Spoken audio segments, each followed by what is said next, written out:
Newsmaker interview with one of the key figures who brought this G20 Leaders Summit to an absolutely extraordinary success. Zianda Ngobo with me once again, and we have with us Foreign Minister Ronald Lamola. Absolutely, it was on your shoulders, Minister. Welcome to Channel 405. It was largely on your shoulders and that of Madiba's to actually get this through. 133 meetings. I want to start off on a positive note. How are you feeling right now?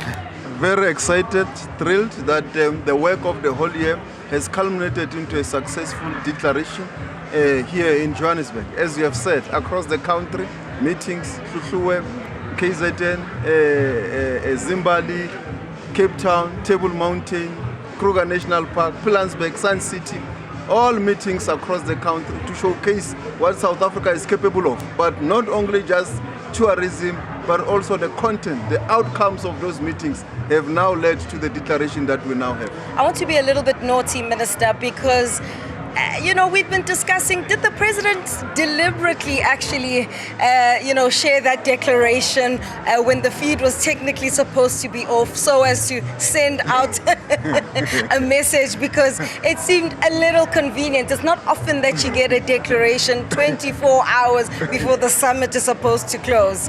Yeah, no, the Sherpas had concluded the negotiations. Everything was done. There was nothing that precluded the president from putting the declaration in front of the leaders. It was negotiated, but it was also not a surprise to the heads of states who were there, because the president, with all those that he had a chance to have a bilateral with, he did engage them that we will put the declaration in the first step. So it's not like it was a shock, a surprise. And also through the Sherpas, it was communicated, so no country really objected. So it was not some machinizations. Masterstroke in a way, though. It may not have come as a surprise to the heads of state and senior government officials who were present, but it certainly appears to have come as a surprise to the one main man who was not present, President Donald Trump, with the White House issuing a statement describing the South African move as shameful. Yeah, obviously, those that were not present, and you will read the declaration, it's very clear. The leaders present in the summit have made these decisions, and it has declared on various issues. The White House, if they wanted to make a contribution to the declaration, they will have attended. They are the member states of the G20, and in South Africa, we have always said they are welcome, they can participate. But they voluntarily absented themselves, and we mark them absent and continue to the business of the G20. And all countries that were here were ready to engage on issues affecting the global economy, and that's what we did. And the ceremonial handover of the gavel is taking place tomorrow at Durko, or is that not yet arranged? We have communicated with the US Embassy that we remain available from tomorrow morning to assist and facilitate the handover at an appropriate equivalent level of the charge from the US. It's up to them. The offer is on the table, whether they take it or not. But from our side, our understanding is that on the 1st of December, the G20 will now go to the US. The handover is really ceremonial, but there are certain aspects that may need to be handed over. So there is a need for that communication. For example, the official website of the G20 has to be handed over to the next country that needs to take over the G20 and so forth. So there is a need of some communication. And the South African government, we want a seamless transition. We are going to cooperate, work with the US to do all the necessary handover. The only thing we're saying, it must be done at an equivalent, appropriate level. Minister, I mean, in this declaration, the 30-page declaration, the word Africa comes up, I think, around 52 times, if not more, which just tells you how much the African agenda formed part of this declaration that was adopted with consensus. As you now move forward, all the countries go back and try and implement what has been agreed upon here. How do you think this positions the African continent, as this was the first time it took place on this African soil? It was indeed a deliberate decision. When the president announced our G20 presidency and the theme, it was very specific that we will shine a spotlight on the African continent, the issue of critical minerals. The African continent has got 30% of the critical minerals needed for the green economy, for artificial intelligence, for all the new economies emerging in the world, but there's no beneficiation at source. So that was our first issue, beneficiation at source, and it's an outcome of this document. Artificial intelligence. The African continent is just a consumer.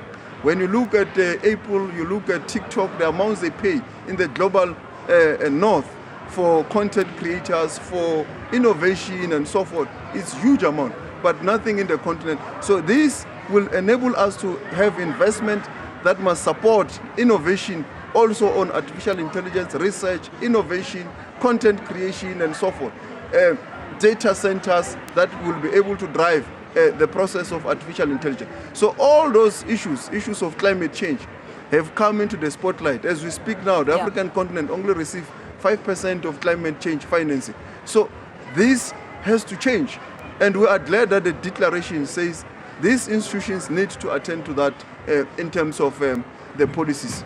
But Minister, one critique maybe that one could have about the declaration is the lack of visibility in issues that come of the G20 Social Summit, issues around women, children, but also even insofar as peace and stability on the African continent. As you know, around 70% of the world's conflicts are actually right here on African soil. And this has also been something that's been reflected by analysts. And I know the Social Summit has only been official for 2 years. We did it for the second time. But how do we then, as we hand over as well, ensure that those social issues are actually reflected as much as we've seen on the issues of debt burden, restructuring of multilateral financial institutions, as much as we've seen with climate change as well? Yeah, remember the G20 it's a premier economic forum. So that is the reality. So as also we were expanding and negotiating, we were also alive to that reality. That's why the Social Summit Declaration and the other declarations, all of them, are still referenced in the declaration itself. They are there. Those declarations standing alone will still be influential going forward. They need to stay on the agenda in the conversation for them to be taken forward. Are you worried that they won't, given who's taking over the presidency of the G20? Obviously, we are worried. We had our chance and we had to define our priorities in the manner in which we did.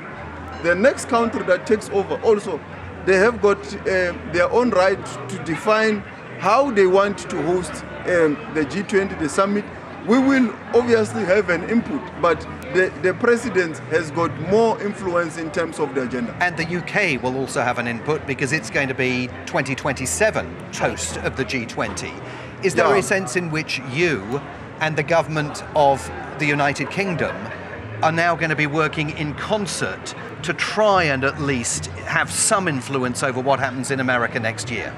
Yes, we will, definitely. The G20 it's a platform of engagement, influencing each other, and we will definitely influence because we will now form part of what is called the Troika with the UK. So we will definitely have conversation.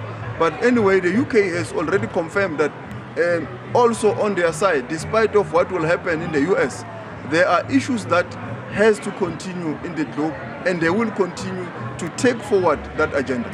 Minister, I know you've been very generous and diplomatic when speaking about the United States, insofar as the lead up to this moment, getting a declaration, the discussions over the handover. How would you characterize rather the change in tone? Do you think they're actually going to come around? Because the impression that this summit has left is that with or without you, we're going to move on. And that last minute effort to try and send a delegation for the handover is perhaps indicative of them, maybe, you could correct me, them feeling like they're going to get left behind. Yeah, and they will, if they don't participate, it will be their loss. But they are a member of the G20. They must participate. They are a member of various multilateral platforms. The US is the world's biggest economy. They have to participate. But when they don't, it's a voluntary decision that they took on their own. They voluntarily absented themselves. So we had to move on. The other members of the G20 who are equal partners in the G20 were here, ready to engage, to take the declaration forward.